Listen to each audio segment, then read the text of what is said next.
Yo, what up? It's Kyle, episode 3, right here, DOCNūEMENTED. We are back in it, and I want to talk really quickly today about something I mentioned last time, which is this whole issue that some of you may have been dealing with, like myself, recently with Soundcloud and sampling slash remixing. Basically, like Soundcloud has this situation where you get 3 strikes, and after those 3 strikes, your account gets deleted. Now you get those strikes is if you upload music that has copyright protected content. Say you get an acapella of a song and put it over your beat and release that as a unofficial remix. That could get recognized. You get a strike on SoundCloud, and be on your way to losing that following and that account that you built over however long. So a lot of people are getting freaked out now, and people creating second SoundCloud accounts and all this bullshit just to circumvent this thing that the labels are now cracking down on finally. And this wasn't a thing 8 years ago, 5 years ago, even 3 years ago.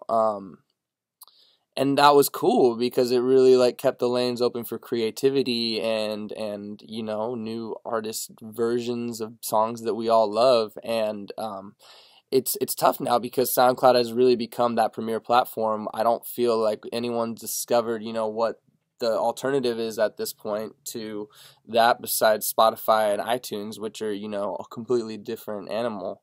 So as far as self-releasing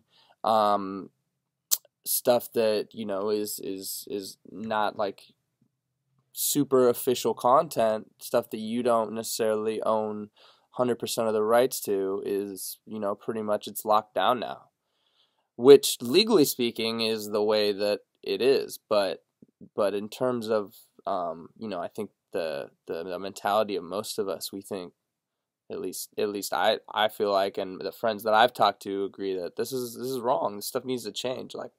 I think, personally, for me, it's a compliment if someone remixes your stuff and uses it, and I think most artists wouldn't really mind as long as credit is given properly and they're not making any money dishonestly.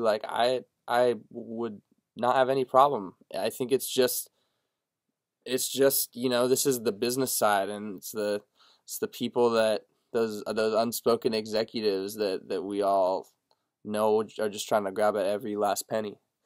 So it's a tough situation, but I think everyone's looking for that. What is that next route? Because we all know that this remixing culture, sample culture, that's not going to go away anytime soon, and these laws eventually, I hope, can be reformed.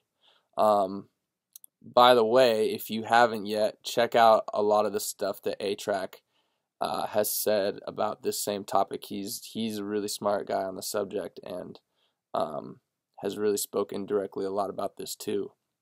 But I think it's an important issue, and I think as a producer and a DJ, it really pertains to my life almost every day, and I'm sure it has some relevance to your guys as well. So I wanted to start a conversation about it, and I hope you guys can contribute, and we can talk about it a little bit more and see where this goes. I think that is the first step to actually getting anywhere as far as really changing legislation one day, and making copyright laws really reformed the way they should be. But yeah, let me know what you guys think, and I will talk to you soon. All right, this is Kyle, aka New. Checking out. Bye.